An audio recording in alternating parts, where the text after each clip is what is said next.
রাধে বন্ধুরা, সুপ্রভাত সকলকে। কেমন আছো তোমরা সবাই? আমাদের গল্পকথার নতুন আরও একটি সুন্দর ভিডিওতে তোমাদের সকলকে জানাই স্বাগতম। আশা করছি সকলে খুব ভালো আছো, সুস্থ আছো, আর আমরাও খুব ভালো আছি। অন্যান্য দিন তো দেখো শীত পড়ার আগে তো দেখতে ভিডিওগুলো ছাদ থেকেই শুরু করতাম, কিন্তু রিসেন্টলি এত কুয়াশা, ছাদে এত ঠান্ডা হাওয়া, সকালবেলা আর একদম বলতে পারো ঘুম থেকে উঠেই আর ছাদে যাচ্ছি না। একটু আগেও জানো তো জানলাটা খুলে দেখলাম কি অবস্থা, তো দেখি তো অবস্থা খুবই খারাপ। সেটা দেখে জানলা যে খুলবো সেই আশাটাই মন থেকে ত্যাগ দিয়ে দিয়েছি। পরের দিকে যদি দেখি যে পরিষ্কার হচ্ছে, রোদ ওঠার চান্স আছে, তখনই একমাত্র আর কি জানলাগুলো খুলবো। আর কৌশিক না আজকে একটু পরের ট্রেনে অফিস যাবে, তো সেই জন্য দেখলে তো একদম রিল্যাক্সে শুয়ে শুয়ে ফোন ঘাঁটছিল। তো ওকে বলে এলাম, দেখো এত রিল্যাক্স করছো, পরে দেখবা তোমাকেই হুটপাট করে সব কাজ করতে হবে। কি বলো তো, ওই সকালে দেখবা 5 মিনিট করতে করতে কখন যে 15-20 মিনিট হয়ে যায় না, বোঝা যায় না। আর সকালে এত কাজের চাপ থাকে, ওই 5-10 মিনিটটাই না তখন অনেকটা সময় মনে হয়। তো যাই হোক, এসেছিলাম তো একটুখানি ছাদে, আর দেখো চারিদিক পুরো ধোঁয়া হয়ে রয়েছে। এখন মোটামুটি 7:10-15 মতো বাজে। তো এই হচ্ছে এখন ওয়েদারের অবস্থা। রাস্তায় লোক কি, একটা কুকুর পর্যন্ত নেই অবস্থা। বাইরের এত খারাপ, কি কুয়াশা কি কুয়াশা। তো এই কুয়াশার মধ্যেও কিন্তু বাপির সকাল সকাল স্নান হয়ে গেছে। আমি তো বুঝতেই পারি না বাপি এত সকালবেলা স্নান কি করে করে। আমার তো ব্রাশ করতে গেলে ওই যে জলে হাত দেবো সেটা ভাবলেই ভয় লাগে। তো বাপি জানি না কিভাবে এত সকাল সকাল স্নান করে। ও তোমাদেরকে তো দেখানোই হয়নি, জানো তো আমি রিসেন্ট কিছু গাছ কিনে এনেছি, কিছু না দুটো মতো এনেছি। তো আমার ছাদ বাগানের নতুন সংযোজন হচ্ছে এই ছোট্ট প্যান্সিটা। কালারটা কেমন হয়েছে বলো তো। তবে জানো তো আরও একটা অন্য গাছ দেখতে দেখেছিলাম, ওই প্যান্সিটা তো আরও সুন্দর দেখতে, তবে সেটা অন্যজনা নিয়ে নিয়েছে। আর জানো তো ওই ভ্যারাইটিটা পাচ্ছি না, ওটা দেখতে ভীষণ সুন্দর ছিল, পেটালগুলোই না মাল্টি কালার ছিল। তো সেটা তো খুব সুন্দর ছিল, তো সেটা তো আর পাইনি। তো সেটার না পাওয়াটা, ওইটা দিয়েই মন খারাপটা ভুলিয়েছি। আর ওইদিকে একটা সাদা রঙের বোগেনভেলিয়াও এনেছি। এটার কি একটা যেন ভ্যারাইটি বললো, আমার বর্তমানে নামটা মনে নেই। আর এইদিকে দেখো কসমসের আমার কাছে না অলরেডি জানো তো 3টে কালারের ফুল হয়ে গেছে। আর যখন এগুলো হাওয়ায় দোলে এত সুন্দর লাগে না দেখতে, মনে হবে ওখানেই দাঁড়িয়ে থাকি। দেখতেই তো পাচ্ছ আজকে অন্য দিনের থেকে কুয়াশা আরও বেশি। এত ঠান্ডা না, 7টা না 7:45 একবার উঠেছিলাম। কৌশিক বললো আর আজকে 8টার ট্রেন ধরবে না, 8:30 ট্রেন ধরবে, ওই জন্য আবার 10 মিনিট শুয়ে পড়েছি, তারপরেই উঠেছি। আজকে কুয়াশাটা প্রচণ্ড বেশি। তোমরা অনেকেই বলো যে ছাদে যখন আসবো একটা টুপি বা মাফলার পরে আসতে। কী বলো তো, সবসময় না তাড়াহুড়োর মধ্যে খেয়াল থাকে না, তাড়াহুড়ো করে ছাদে চলে আসি শুধুমাত্র এগুলোকে দেখার জন্য। এগুলো দেখার লোক আমি না সকালবেলা ছাড়তে পারি না। এত সুন্দর ফুলগুলো ফুটেছে, দেখলেই মন ভালো হয়ে যায়। আর যে নতুন গাছ দুটো এনেছি সেই গাছ দুটোও কেমন হয়েছে অবশ্যই জানিও। তো আর বেশি দাঁড়াবো না, প্রচুর কুয়াশা, চলো নিচে যাই। আর জানো তো আমার ওই সকালবেলা ঘুম থেকে উঠে রান্নাঘর অবধি আসা, এইটুকু যে কি কষ্ট লাগে। কিন্তু একবার যদি রান্নাঘরে ঢুকে পড়ি না, তখন মনে হয় কতক্ষণে সব শেষ করব। তো এইদিকে ভাত বসানো হয়ে গেছে, ভাত অনেকটা হয়েও গেছে। এখানে ডিম সিদ্ধ বসিয়েছি, আর এই দেখো এইদিকে দেখছি না চাকনি দিয়ে আর কি ঢাকা দেয়া, এর মধ্যে মৌরি ভেজার জল আছে। তো ওটা একটুখানি পরে খাবো, আগে না হাতে এখন অনেক কাজ রয়েছে, একটুখানি গুছিয়ে নিই তারপরেই খাবো। তো ওদিকে তো দুটো গ্যাসে দুটো রান্না হচ্ছে। আর এদিকে আজকে করব হচ্ছে এই যে শিম, তারপরে কুমড়ো, বেগুন, আর এদিকে আলু কেটে নিয়েছি, এটা দিয়ে করব হচ্ছে ওই যে শীষ পালং বলে, তো সেই পালং শাক করব। আর এদিকে এই দেখো মুসুরির ডালটাকে ভালো করে ধুয়ে একদম পরিষ্কার করে নিয়েছি। আর এই চাল ধোয়া আর ডাল ধোয়া দুটো জলই কিন্তু আমি তুলে রেখেছি গাছে দেওয়ার জন্য। আর পালং শাকটা করব হচ্ছে মাছের মাথা দিয়ে, তো সেই জন্য মাছের মাথাটাতেও নুন হলুদ মাখানো হয়ে গেছে। তো রান্নাঘরে এখন বুঝতেই পারছো কত গাছ, দেখো অলরেডি দুটো গ্যাসে দুটো রান্না হচ্ছে, প্লাস এরা এখন লাইনে রয়েছে, ওরাও হবে একটু বাদে রান্না। তো চলো তাড়াহুড়ো করে সমস্ত কাজগুলো করি, নাহলে কৌশিকের আবার ওই দেরি করে অফিস যাবে, করতে করতে দেখা যাবে অ্যাকচুয়ালি দেরিই হয়ে গেছে। আর এইদিকে ভাত একদমই হয়ে গেছে। আর এখন দেখো এদিকে মাছের মাথাটা ভাজতেও বসিয়ে দিয়েছিলাম, তো সেটাকেও তুলে নিয়েছি। আজকে পালং শাকটা মাছের মাথা দিয়েই করব। আগেও জানো তো একদিন এইভাবে করেছিলাম, ভীষণ সুন্দর লাগছিল খেতে। বেশ ব্যাপারটা এত সুন্দর একটা মাখা মাখা আসে না, ওটা দিয়ে স্পেশালি খিচুড়ি খেতে দারুণ লাগবে। আর একটা ব্যাপার জানো তো, এইবার আমি লক্ষ্য করলাম, আমি কিন্তু বিয়ের আগে পালং শাক কি কোনো শাকের প্রতি আমি কোনো ভক্ত ছিলাম না। রিসেন্টলি স্পেশালি বলতে পারো এই বছর আমার যেন পালং শাকের প্রতি ভালোবাসা বেড়ে গেছে। ইভেন পালং শাক আগে যদি মা ধরো জোর করে খেতেও দিত না, আমি কোনো রকমে গিলে নিতাম যে না এটা দিয়ে আমি ভাত খাবো না, সেই আমি এখন এটা দিয়ে ভাত মেখে খাই। বলো বিয়ের পরে আমাদের টেস্ট বললো, তারপরে ভালো লাগা খারাপ লাগা কতটা চেঞ্জ হয়ে যায় না। আর ওইদিকে গ্যাসে পালং শাকটা হোক, ততক্ষণ এখানে কৌশিকের টিফিনটা রেডি করে দিচ্ছি। সেই দেখলে না মা হচ্ছে সেদ্ধ পুলি আর মালপোয়া পাঠিয়েছিল, তো তারই একটুখানি রয়েছে, তো সেইটা খানিকটা কৌশিককে দিয়েছি। আর আমার জন্য দেখো এইটুকু পড়ে রইলো। একদিনকে জানো তো ইচ্ছা আছে মালপোয়া ভাজবো, খেতে এত ভালো লাগে। আর সত্যি কথা বলতে কৌশিক খেতে খুব পছন্দ করে, আর ও যখন যে জিনিসটা পছন্দ করে না সেটা আমার ওকে রান্না করে খাওয়াতে ভীষণ ভালো লাগে। হয়তো সেটা রান্না করার পর আমার আর খাওয়ার মতো এনার্জি থাকে না, মনে হয় এবার একটুখানি বসি, কিন্তু ওই যে কৌশিক আনন্দ করে খায় ওটা দেখেও যেন একটা শান্তি লাগে।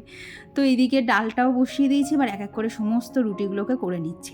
আর জানো তো কৌশিক যদি একটুখানি পরের ট্রেনে অফিস যায় না, আমার কিন্তু ওর অফিস যাওয়ার আগে অনেকটা কাজ হয়ে যায়, একদম স্টেপ বাই স্টেপ সমস্ত কাজ করে নেই। আর আজকে দেখো প্রত্যেকটা রুটি পুরো একদম টোপর টোপর হয়ে ফুলেছে। তো এইদিকে ডালটাও একদম গরম গরম নামিয়ে নিয়েছি, আর মাঝখানে কৌশিকের খাওয়াও হয়ে গেছে। এই যে ও এখন বেরিয়ে পড়ছে হচ্ছে অফিসের জন্য। তো ওই যে আগের দিন দেখলেন না আর কি, যেদিনকে আমার বার্থডে ছিল মা কৌশিককে এই যে উইনচেটার আর নতুন টুপি কিনে দিয়েছিল, তো সেটাই আজকে উদ্বোধন করেছে। তো এই যে চললো কৌশিক অফিসের পথে। এই যে ওকে টাটা বাই বাই বললাম, আবার সেই রাতে দেখা হবে। সারাদিন কোথা দিয়ে কাজ করতে করতেই কেটে যায়। তো ওই যে কৌশিক অফিসে বেরিয়ে গেলে এইবার হচ্ছে সারাদিন সবাইকে খেতে দেওয়ার পর, মানে সারাদিন না, মানে সবাইকে ব্রেকফাস্টটা দেওয়ার পর এবার হচ্ছে আমার খাওয়ার পালা। তো এখানে একটু মুসলি নিয়ে নিয়েছি, আর নিয়েছি হচ্ছে খেজুর, আর এই যে দুধ গরম করে নিয়েছি, ব্যাস এই হচ্ছে আমার একদম চটজলদি খাবার। কি বলো তো, আজকে দেরি করে অফিস গেছে, যার জন্য আমার না খুব খিদেও পেয়ে গেছিলো একটানে কাজ করতে করতে। তো খেয়ে দিয়ে নিয়ে এই যে এদিকে এখন টেবিলটাকে ভালো করে মুছে নিচ্ছি। আর এইদিকে ওই যে কাউন্টার টপটার উপর রেখে তো আর কি রুটি করি, তো তার চারিদিকে আটা ছড়ানো থাকে, তো সেটাকেও পরিষ্কার করে নিতে হয়েছে। আর এদিকে আজকে করব হচ্ছে পাবদা মাছের ঝাল। তো মাছের তো অবস্থা খুবই খারাপ, সবাই একেবারে জড়ো হয়ে রয়েছে একসাথে, তো ওটাকে ছানাতে দিয়ে দিয়েছি। আর এই ঠান্ডা ঠান্ডার মধ্যে বিশ্বাস করো খুব ইচ্ছা করছিল হচ্ছে মোমো খেতে, কিন্তু মোমো তো এত সকালবেলা খাওয়া সম্ভব না। তো ভাবলাম তাহলে বাড়িতে যতক্ষণ সব রকম সবজি মোটামুটি রয়েছে, তাহলে একটুখানি স্যুপ বানিয়ে ফেলা যাক। এই ভেজিটেবিল দিয়ে স্যুপ খেতে কিন্তু দারুণ লাগে দেখবে। আর যেরকমভাবে আমি করি না, খুব কম সময় লাগে আর খেতেও কিন্তু দারুণ টেস্টি হয়। তো এইখানে দেখো যে সবজিগুলো কেটেছিলাম, তো সেগুলো সমস্ত বাটারের মধ্যে হালকা করে এখন সতে করে নেবো, আর সাথে অ্যাড করেছি নুন আর গোলমরিচের গুঁড়ো। তো এগুলো দিয়ে মানে খুব বেশি যে লাল লাল করে ভাজতে হবে তা না, জাস্ট কাঁচা গন্ধটা চলে যাবে। তো সেই রকম করে এখানে ভেজে নিয়েছি। তার মধ্যে এখানে অ্যাড করে দিলাম বেশ খানিকটা ডিজানোর পাস্তা।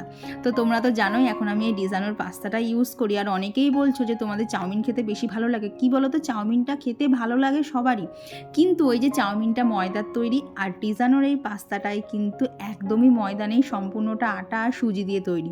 তাই ব্রেকফাস্টে খাও বা স্ন্যাক্স হিসেবে খাও, যখনই খাও এটা কিন্তু খাওয়া একদমই ক্ষতিকর না, ভীষণ হেলদি। এছাড়া এতে মানে কোনো কোলেস্ট্রল নেই, কোনো ফ্যাট নেই, যার জন্য বললাম না খাওয়াটা খুবই হেলদি। তো এখানে দেখো সমস্ত কিছু ভালোভাবে এখন বয়েল হয়ে গেছে, উপর থেকে একটুখানি কর্নফ্লাওয়ার জলে মিশিয়ে দিয়ে দিয়েছিলাম, ব্যাস আমার চটজলদি স্যুপ একদম রেডি। মানে এত সুন্দর খেতে হয় না, সাথে তো দেখলে একটু টমেটো কেচাপ আর সয়া সস দিয়েছিলাম, ভীষণ সুন্দর লাগছিল খেতে। তো এই হচ্ছে গরম গরম স্যুপ একদম রেডি। তো এইটা আমি এখন খাইনি, এখন ওই বলতে পারো খুব খেতে ইচ্ছা করছিল বলে সামান্য খেয়েছি, বাদবাকিটা রেখে দিয়েছি, পরে আর কি যখন উপর থেকে কাজ ছেড়ে এসে খাবো তখন খাবো। উপরে চলে এসেছি, আর ঠান্ডায় কে কীরকম আছো একটু বলো তো, আমার কিছু ভালো লাগছে না, এত ঠান্ডা লাগছে। কোথায় ছিল এত ঠান্ডা, কত বছরও এরকম ঠান্ডা করে নেই, মানে সোয়েটারের মধ্যে হাতটা ঢুকিয়ে রাখলে একটু তাও আরাম পাচ্ছি, না হলে তো হাত পুরো ঠান্ডা বরফ হয়ে যাচ্ছে। তো বাজে হচ্ছে 9:25, ওপরে এসছি তখন 9টা বাজে, ওপরে এসছি, বসে গেছি, 8:30 ট্রেন ধরছে, যার জন্য আমার দেরিও হয়েছে। তো ওপরে এসছি, এসে খানিক্ষণ না বসেছিলাম, বসে না শুধু কেঁপে গেছি, এত ঠান্ডা লাগছে, মানে রান্নাঘরে ঢোকার থেকে সমানে জল ঘেটে চলেছি। তো এখন এই দেখো বিছানাটা কৌশিক আগে তাও ব্ল্যাঙ্কেটটা গোছাতো, এখন ওয়ার টোয়ার পরানো, তো এখন কোনো রকমে গোল করে খাটের ওপরে রেখে চলে যায়। তো এখন বিছানা গোছানোর আছে, এইখানে টুকটাক একটুখানি জামা কাপড় দেখো পুরো ঝুলছে, তো সেগুলোকে গোছানোর আছে। আর জানলাটা ভাবছি একটুখানি খুলে পর্দা দিয়ে দিই, নাহলে না ঘরের মধ্যে কেমন যেন একটা ভ্যাপসা ভ্যাপসা গন্ধ লাগছে। মানে দুপুরের পর থেকে তো জানলাগুলো বন্ধ করে দিই, তারপর সারা রাত দরজাটা পর্যন্ত বন্ধ থাকে, তো কেমন যেন একটা ভ্যাপসা ভ্যাপসা গন্ধ লাগছে। তো ভাবলাম জানলাটা খুলে পর্দা দিয়ে রাখি। আর এই সবসময় ক্লিপ আর টুপি এই করতে করতে না মাথা যেন পেছন দিকটা পুরো ব্যথা হয়ে গেছে, ওই জন্য চুলটা এখন ছেড়ে রেখেছি, যে এখন তো হালকা ফুলকা কাজ, এখন এই কাজগুলো চুল ছেড়েই করা যাবে, আবার পরের দিকে ক্লিপ দেবো।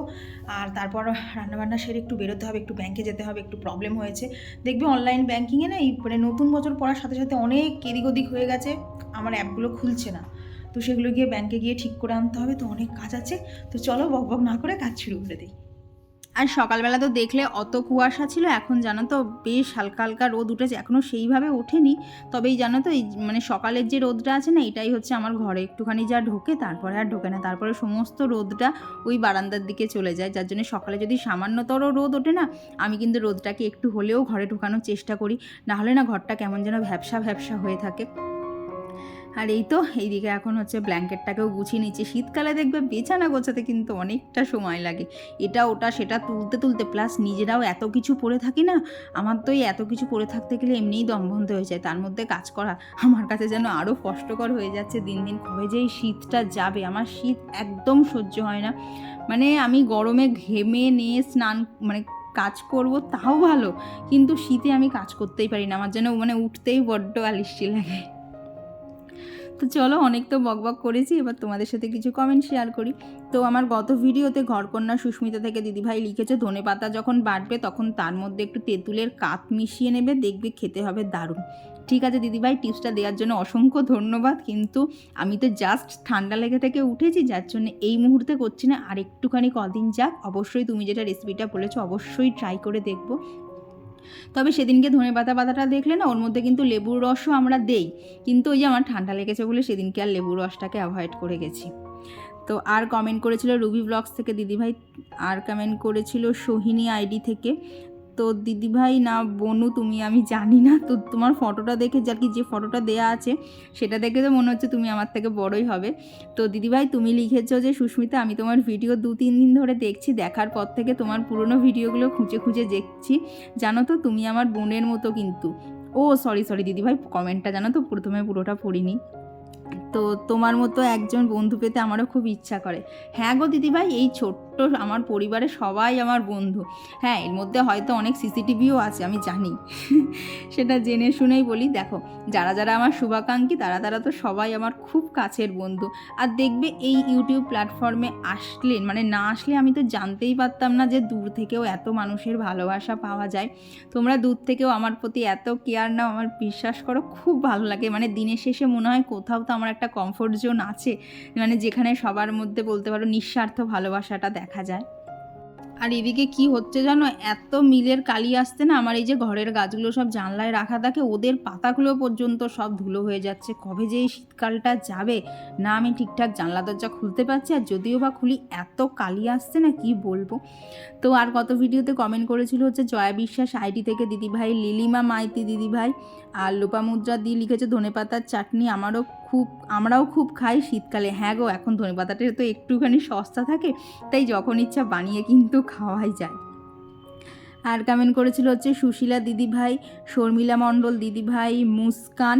তো মুস্কান লিখেছো আমি লাইক দিয়ে ভিডিও চালু করি, ভিডিও না দেখলে তোমায় কমেন্ট করি। থ্যাংক ইউ গো, খুব ভালো লাগছে তুমি কমেন্টটা পড়লে।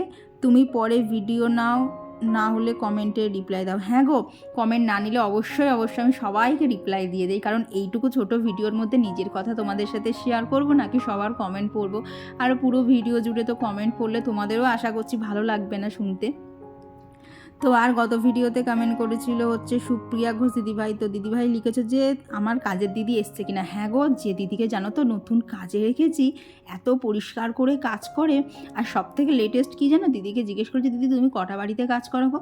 দিদি বলে কিনা দিদি সারাদিনে 13টা বাড়ি কাজ করে। সেটা শুনে বিশ্বাস করো, আমি দিদিকে বলছি তুমি পারো কী করে ডেলি 13টা বাড়ির কাজ, তারপরে আবার নিজের সংসারের কাজ। তখন দিদি বলছে করতে করতে অভ্যেস হয়ে গেছে। তাহলে ভাবো তো মেয়েরা আমরা কতটা অভ্যেসের দাস। মানে দেখো বাবার ঘরে যার যেরমই অবস্থা হোক না কেন, বাবা মারা কিন্তু কখনোই মেয়েদেরকে এত খাটায় না যতটা তাদের শ্বশুর বাড়ি এসে খাটতে হয়, সে যে কোনো প্রয়োজনেই হোক না কেন। তো আর গত ভিডিওতে কমেন্ট করেছিল হচ্ছে টুম্পা দিদিভাই, আর আয়ুষী কমেন্ট করেছো দিদিভাই গো একদম রাগ করবে না, বিলেটেড হ্যাপি বার্থডে। হ্যাঁ গো, কোনো রাগ করিনি, কারণ আমি নিজেই ভিডিওটা বেশ কয়েকদিন পরে দিয়েছি। আর কমেন্ট করেছিল হচ্ছে অন্বেষা লিখেছো যে আমি ক্লাস 12-এ পড়ি। আর তুমি এখন একটা কথা তাহলে বলবো, তুমি এখন একটুখানি আমার ভিডিও দেখা কম করে পড়াশোনায় মন দাও, কারণ 12-এর রেজাল্টটা ভালো না হলে কিন্তু পছন্দ মতো সাবজেক্ট নিয়ে কলেজে ভর্তি হতে পারবে না।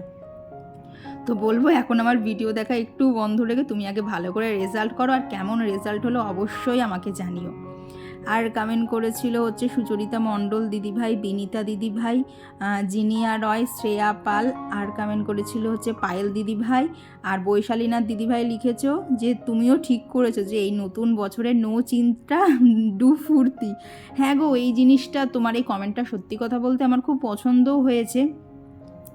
তবে কি জানো তো, ওই যে সবসময় পরিস্থিতি এমন হয়ে উঠছে না আমার জন্য যে আমি চাইলেই আনন্দ করব। তোমরা রিসেন্টলি দেখতেও পাবে আমাদের একটা অনেক বড় স্বপ্ন পূরণ হবে, কিন্তু বিশ্বাস করো আজকের দিনে দাঁড়িয়েও ওই মানে পূরণ হবে সাময়িক আনন্দ লাগছে। কি জানি আমার ভেতর থেকে একদম আনন্দ লাগছে না। তোমরা ভগবানের কাছে একটু বলো না আমাকে যেন একটুখানি শান্তি দেয় ভগবান, আমি আর পাচ্ছি না গো।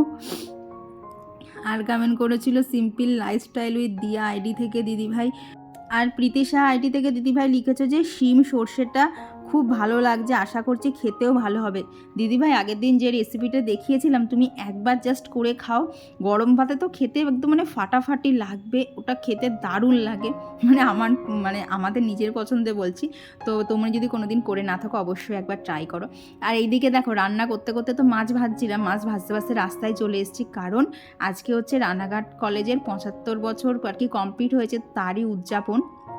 তো এখানে বিশাল বড় একটা র্যালি বেরিয়েছিল, সেটার আমি প্রথম থেকে কোনো ক্লিপ নিতে পারিনি, কারণ আমি মানে গ্যাস অফ করে রাস্তায় আস্তে আস্তে বেশ খানিকটা র্যালি চলেও গেছিলো। তো এখানে অনেক কিছু ছিল, অনেক নাচ গানও ছিল, তো সমস্ত কিছু আর ভিডিও করতে পারিনি, বললাম না একটু দেরি করে এসেছিলাম। তো এইদিকে তো গ্যাস বন্ধ করেই চলে গেছিলাম। তো এসে আবার দেখো বাকি মাছ 3টে তুলেছি, তখন 2টো মাছ ভেজেই চলে গেছি দেখবো বলে। আর জয়ীরিধি আইডি থেকে দিদিভাই কমেন্ট করেছে যে আমার নামের টাইটেল কি। তো আমার শ্বশুরবাড়ির টাইটেল হচ্ছে দেবনাথ। আর মানুষ মেলোডি থেকে বনু কমেন্ট করেছে কপিল শর্মা আমারও একদম ভালো লাগে না, আমারও একদম ভালো লাগে না, কি জানি কৌশিক কি দেখে। আর তুমি বললে না তুমি হচ্ছে ডিজানোর পাস্তাটা নিয়েছো, অবশ্যই ট্রাই করে জানিও কেমন লাগছে। আর আজকে যে পাস্তা স্যুপের রেসিপিটা জানালাম সেটাও কিন্তু অবশ্যই ট্রাই করো, কারণ আমার খেতে খুব ভালো লাগে। তো তোমাদের কেমন লাগলো রেসিপিটা সেটাও আমার জানার খুব ইচ্ছা থাকলো। তো তোমাকে রিকোয়েস্ট করছি প্লিজ একবার ট্রাই করে দেখো আজকের রেসিপিটা। তো আর কমেন্ট করেছে হচ্ছে পিয়া। তো তোমাদের সকলকে জানাই অসংখ্য ধন্যবাদ এইভাবে এতটা ভালোবাসা দেওয়ার জন্য। অনেকে তো আছো যারা এখনও বিয়ে করোনি, অনেকে আছো আমার থেকে অনেকটাই ছোট, তারাও যে এত ভালোবেসে আমার ভিডিও দেখো কি বলবো তোমাদেরকে, আমি যে এত খুশি হই। তো এদিকে দেখো আমার কিন্তু সমস্ত কাজ শেষ হয়ে গেছে, ওদিকে রান্নাঘরের কাজও শেষ। আর জানো তো রান্নাঘরের কাজটা শেষ করলে মনে হয় যেন আমার দিনের অর্ধেক কাজ ওখানেই শেষ হয়ে গেছে। আর এখন দেখো ঘরে কিন্তু আমার বেশ সুন্দর আলো রোদ সবই ঢুকছে। তবে এই যে মানে যখন আমি ঘরে এলাম তখন জানো তো রোদ ঢুকছিল, খানিকটা হয়তো মেঘ চলে এসেছে যার জন্য এখন আর রোদ ঢুকছে না। তো এদিকে দেখো তাড়াতাড়ি করে সমস্ত কাজ করছি, বললাম না একটুখানি বেরোতে হবে, তো সেই জন্যই আর কি তাড়াতাড়ি করছি। যতই হোক ব্যাংকের কাজ, ওদের তো একটা নির্দিষ্ট টাইমিং আছে। তো এখানে তাড়াহুড়ো করে সমস্ত কাজ শেষ হয়ে গেছে। চলো এখন একটুখানি ছাদে যাই, খুব ঠান্ডা লাগছে। সমস্ত কিছু কমপ্লিট, এখন দেখলাম বেশ ভালো রোদ উঠেছে, তো সেই জন্যই ছাদে এসেছি। গিজারটা চালিয়ে দিয়ে এসেছি, নিচে গিয়েই চটজলদি স্নান করবো। এই দেখো সাথে করে একটা লেবু নিয়ে এসেছি, অন্য সময় না লেবুগুলো খেতে গেলে কি ঠান্ডা লেগে যায়, এখন দেখলাম রোদে দাঁড়িয়ে দাঁড়িয়ে আমার খাওয়াও হয়ে যাবে।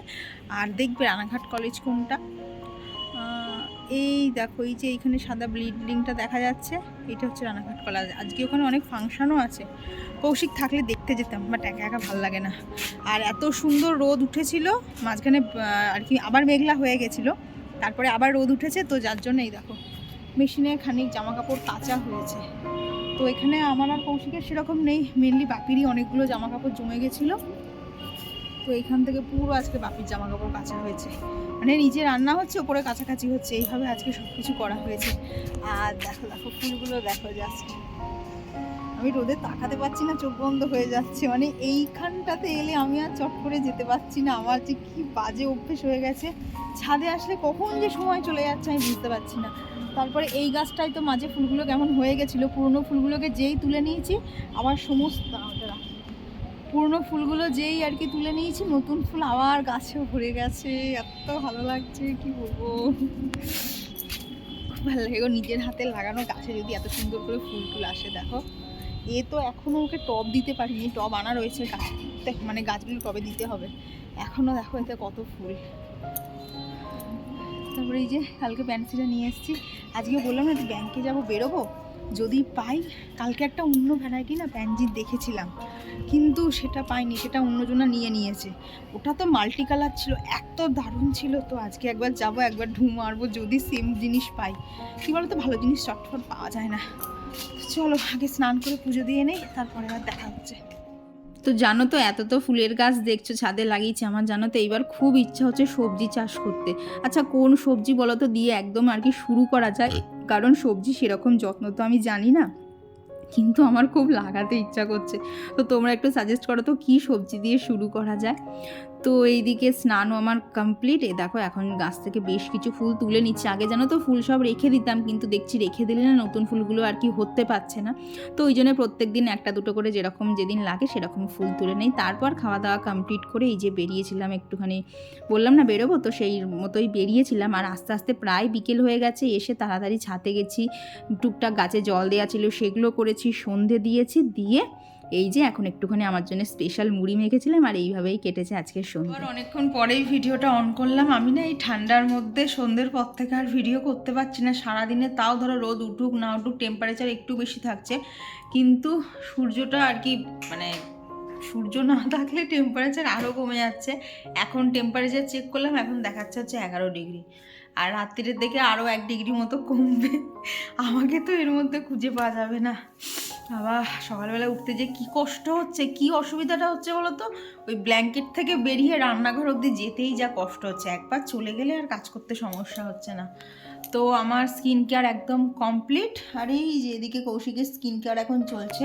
আর চেয়ারটাকে ইগনোর করো, ওখানে এখনও টুকটাক জামা কাপড় রয়েছে। শীতে দেখবে যতই জামা কাপড় গোছানো হোক না কেন, ওই সোয়েটার প্যান্ট এইসব করতে করতে আবার একটা ঢিবি তৈরি হয়ে যায়। তো এগুলো আর এখন গোছাবো না, কারণ এগুলো কালকে সকাল হলে আবার পরতে হবে।